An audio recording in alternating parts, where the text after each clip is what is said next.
High friends, welcome back to my channel Nilankuri Art. আমি তোমাদের সাথে শেয়ার করতে চলেছি ক্রোম অ্যাপ্লিকেশন। নেল আর্টের ক্ষেত্রে ক্রোম অ্যাপ্লিকেশনকে আমরা কিভাবে ইউজ করতে পারি সেটাই আজকের ভিডিওতে তোমাদের সাথে আমি শেয়ার করব। তো সবার ফার্স্ট যে ডিজাইনটা দেখাবো সেটাই প্রথমেই বেসটা আমি হোয়াইট করে নিলাম, এবং হোয়াইট বেসটা করার পর 60 মিনিট কিওর করে নেওয়ার পর আমি ব্ল্যাকটা অ্যাপ্লাই করছি এবং একটু দেখো এস টাইপের করে নিচ্ছি। এখানে চাইলে তোমরা সোজাও করতে পারো বা মাঝখান থেকেও করতে পারো, যেটা তোমাদের ইচ্ছা। আমার একটু এই এস ডিজাইনটা ইচ্ছা হলো, তো আমি এরকম একটু বেঁকিয়ে ডিজাইনটা করলাম। এরপর কি করেছি, আমি ম্যাট টপ কোট দিয়ে দিয়েছি যাতে পুরো কালারটা ম্যাট হয়ে যায়। কারণ কি, এইটা ম্যাট না করলে যদি আমি নর্মাল টপ কোট দিতাম তাহলে কিন্তু ক্রোমটা চারিদিকে ছড়িয়ে এবং আটকে যাওয়ার চান্স থাকতো। এখানে ম্যাট করে নেওয়ার জন্য পরে যখন আমি ক্রোমটাকে মানে পাশে যেগুলো লেগে যাবে এক্সট্রা, সেই ক্রোমটাকে যখন আমি অ্যাসিটন দিয়ে মুছে দেবো তখন কিন্তু মুছে যাবে, যেহেতু আমি ভেলভেট টপ কোট ইউজ করেছি। তো দেখো এইভাবে আমি প্রথমে টপ কোট একটা সরু লাইনে করে নিলাম, তারপর ওপরে ক্রোমটার বেস বসিয়ে নিয়ে আবার উপর দিয়ে টপ কোট দিয়ে দিচ্ছি ওই সরু লাইনটার ওপরটাই। এরপর কিন্তু আমি অ্যাসিটন দিয়ে পুরো যেগুলো দেখো সাইডে যেগুলো লেগে রয়েছে সেখানগুলো কিন্তু আমি মুছে নেব।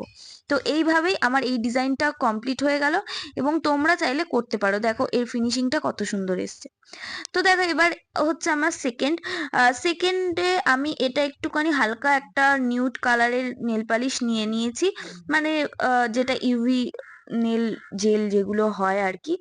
তো এরপর কি করছি, আমি প্রায় পুরো নেলটা যেটুকুনিতে কাজ করতে চাইছি সেইটুকুনি জায়গায় ক্রোমটা পুরো অ্যাপ্লাই করে নিয়েছি। এখানে কিন্তু আমি কোনো ভেলভেট টপ কোট ইউজ করিনি, নর্মাল নেল পালিশটা অ্যাপ্লাই করার পর কিওর করে নিয়েই কিন্তু আমি সরাসরি ক্রোমটা অ্যাপ্লাই করেছি। তো এই অ্যাপ্লাই করার পর আমি দেখো এইটা হচ্ছে বিল্ডার জেল।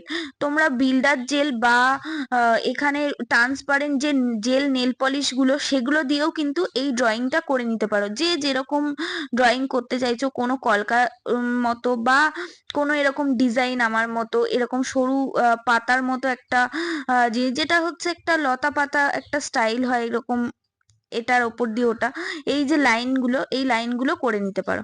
এরপর আমি একটু ডেকোরেশনটা পুরো ফুলফিল করার জন্য আমি ফ্লাওয়ার ইউজ করেছি।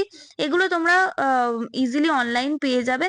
আর স্টোন অ্যাপ্লাই করেছি। দেখো এই হচ্ছে ফাইনাল লুক। এরপর নেক্সট যেটা আসছি সেটা আমার খুবই পছন্দের ডিজাইন। প্রথমে আমি রেডটা করে নিয়েছি, রেডের ওপর আমি এটা একটা ম্যাট টপ কোট, যেটা আমি প্রথমেই বললাম ম্যাট করে নিচ্ছি। আর এই ডিজাইনটা কিন্তু খুবই চলছে, কিভাবে করছি সেটা তোমরা দেখে নাও।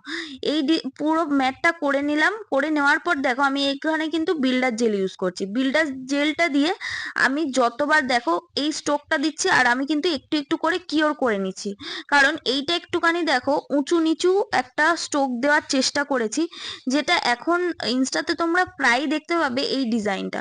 তো একবার করে দিচ্ছিলাম, একটা করে লাইন টানছিলাম, একবার করে কিওর করছিলাম, যাতে এই দেখো ক্রোমটা অ্যাপ্লাই করার সময় যে এই যে ভাঁজটা বোঝা যাচ্ছে, এই যে ভাঁজটা করার জন্যই আমি বারবার কিওর করছিলাম, বারবার একটু করে করে বিল্ডার জেল ইউজ করছিলাম, যাতে এই যে অগোছালো একটা উঁচু নিচু সারফেসটা আমি পেয়ে যাই। তো এইবার ক্রোমটা অ্যাপ্লাই করার পর আমি আবার সেই টপ কোট দিয়ে ওপরটা লক করে নিচ্ছি, ক্রোমটা যাতে উঠে না যায়, এবং তারপর অ্যাসিটন দিয়ে মুছে নিয়েছি। এরপর আমি দেখো যেহেতু একদম প্লেন লাগছিল, আমি একটা ওপরটা একটা ওই মুক্তো টাইপের যেগুলো পার্ল পুঁথি যেগুলো হয় সেগুলো অ্যাপ্লাই করেছি, এবং সাইডটা একটু ব্ল্যাক দিয়ে ব্রাশের সাহায্যে সেটাকে একটু স্প্রেড করে নিয়েছি। এই হয়ে গেল আমার একটুখানি হালকা স্প্রেড হয়ে গেল, এবং দেখতেও কতটা সুন্দর লাগছে। এবার দেখো ওই ব্ল্যাক আর রেড এর যে কাজটা করেছি তার উপরেই আমি হোয়াইট দিয়ে একটা ফ্লাওয়ার করছি। ফ্লাওয়ার গুলো কিন্তু তোমরা এইভাবে করতে পারো, চারটে, তারপরে তার মাঝখানে আরো একটা করে পয়েন্ট দিয়ে, এরপর কোনো সরু ব্রাশের সাহায্যে একদম জিরো একদম সরু একটা ব্রাশের সাহায্যে তোমরা কিন্তু এরকম ভাবে টেনে নিতে পারো।